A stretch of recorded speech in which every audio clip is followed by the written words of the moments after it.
In the beginning, we see Leah being questioned by two men who are telling her they just want to have a conversation with her and gather as much information as possible on what happened. They tell Leah they understand she must be in shock, and Leah replies by comparing the shock she experienced during the incident with the pressure she used to feel by being a normal teenager in today's America.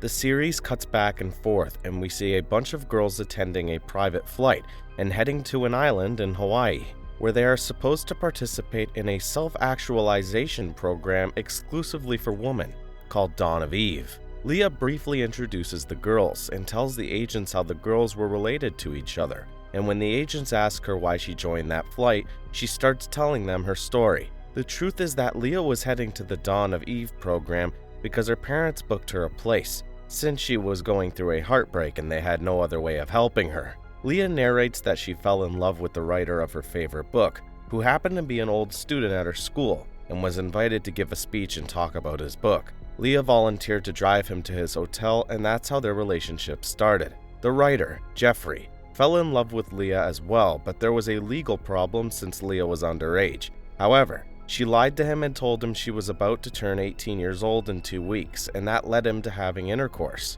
But later on, Jeffrey found out that Leah lied to him, and she, in fact, turned 17 instead of 18, which made Jeffrey break up with her. Then, Leah starts narrating about what happened and how the plane crashed. The next thing she remembers is herself and the other girls being in the water and struggling to survive. Leah helps one of the girls, Janet, get on the shore, and Janet gives her a hug, telling Leah that she is sorry. The girls find the phone and try to communicate with the world, but they have no luck. Janet is not feeling well and she collapses on the beach. Leah realizes Janet is dead, and the girls bury her while Shelby says some words for her and Leah starts singing Janet's favorite song. That same night, the girls fall asleep, but Leah is able to listen to a ringing phone and approaches Janet's body, digging a phone out of her pocket. She calls Jeffrey to tell him about what has happened, but she cowers when he tells her to never call him or message him again.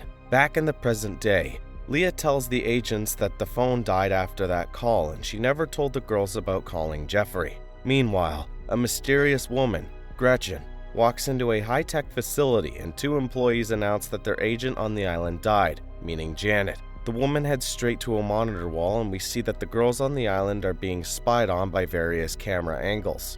Next on, the agents have a talk with Rachel, who starts telling them about her background. Her story begins from her early childhood, when her sister Nora gets all of her parents' attention. The family plays a spelling game and everyone is able to come up with some fancy words, but when it's Rachel's turn, she is unable to come up with anything, and Nora has to whisper a word in her ear.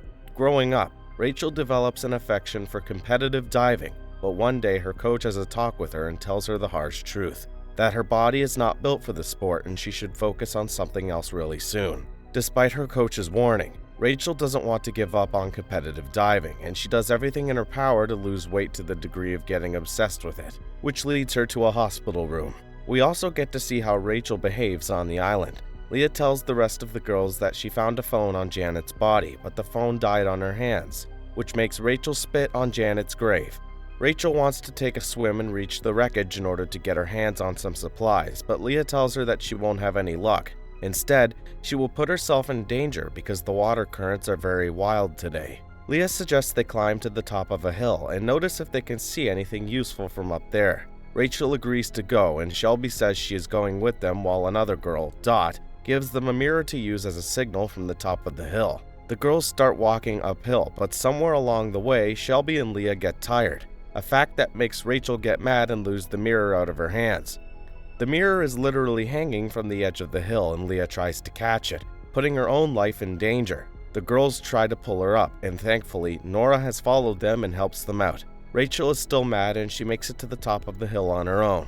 However, the view is not what she expected and she only sees empty waters, which makes her fall mentally apart. Nora makes it to the top of the hill as well and tries to console her and ease her pain. Back in the present day, the agents comment that Rachel didn't find what she was looking for, but she replies she found something else, and that was her bond with her sister. Rachel brings her hands on top of the table and we see that she has lost her right hand. She comments that it's true what they say. She is still able to feel some things on her hand even though she has lost it, and what she feels is her sister's hand holding hers. Right next, We are taken back on the island where the girls have to deal with the rough night and a heavy thunderstorm. They make it intact out of it, and the following morning, Dot suggests that they need to look for a shelter so they can protect themselves from the weather in situations like yesterday. Rachel, Nora, and Leah have set other priorities, and they want to swim to the plane wreckage so they can possibly find any supplies or general information. Dot intends to hike on her own and search for some kind of shelter, but Shelby won't let her go alone and walks with her. The two girls start talking, and Shelby tells Dot that she knows about the side business she used to run at her school, which makes Dot tell her that Shelby's boyfriend was one of her best clients. A flashback takes us back to Dot's life before the plane crash, which mostly consisted of her selling drugs in order to take care of her sick father. She actually used to get the drugs from the government itself, since her father's condition would justify the prescription of some specific substances, which she in turn used to sell to her schoolmates. Back on the island, Rachel, Nora, and Leah are floating on a raft, and they all agree that they don't remember anything from the time the plane crashed until the time they woke up on the shore or on the water near the shore. Eventually, the three girls find the wreckage, and Rachel takes Leah to dive with her and help her retrieve some supplies as well as the plane's black box. In the meantime, Shelby and Dot find a small opening inside a stone, and Shelby gets inside it to take a look. Something gets stuck on her throat and she coughs, which causes her artificial denture to fall out of her mouth. Embarrassed, Shelby takes her denture and runs away, but soon she has to scream Dot's name since she is attacked by a snake. Dot runs near her and kills the snake. The two girls have a moment together, and Shelby asks Dot to not tell anyone about her denture. Dot replies she is going to take her secret to the grave, and the two of them continue their hiking, which results in them finding a suitable cave for the girls to stay under. We also get to see a short moment of Gretchen having a cocktail with her friend Leonard, while telling him that the girls have already reached milestone number 8, and they are quite smart. Back on the island, the three other girls return to the beach, and they have brought the plane's black box with them. They put on a vote, and the majority votes for the black box to be opened. Dot opens it, and Leah grabs the plane's recorder, pressing the plane button. The girls are able to listen to the final moments of the pilot and the co-pilot, who try to communicate an SOS message while they mention that the chamber has decompressed and the girls have passed out. That fact makes the girls assume that they should have been dead, but somehow they are alive, which is very strange. 3 days have passed, and the girls have had no luck with the black box. Nobody has come to save them, but they at least get a pleasant surprise when a bag of chips surfaces on the water. The girls stand around it like it is a sacred totem, and Dot and Tony reach for it. Tony pulls it on her side and tells everyone that she bought those chips before she got on the plane, hence they are rightfully hers. The girls say they all want the chips, so they decide to play a game, and the winner team will enjoy the chips.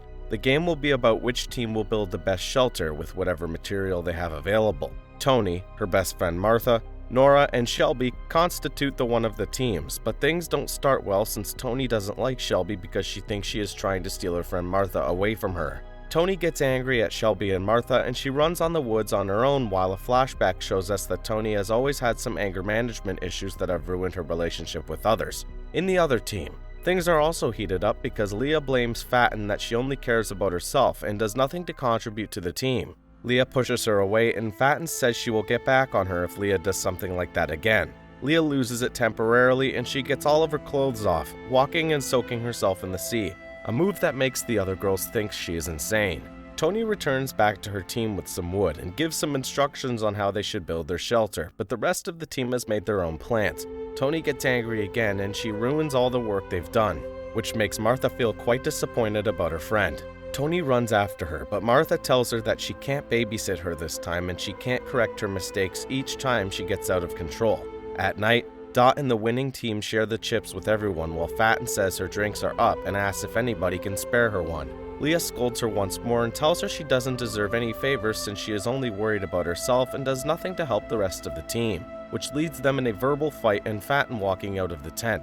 However, when the girls are asleep, she returns and steals 2 drinks. We get to see Gretchen once more, and this time she is having a video call with Leah's parents, telling them that their daughter is enjoying the program and she has even made some new friends. When she hangs up with them, she asks her assistant to pull the information on Ian, who is Leah's best friend from school.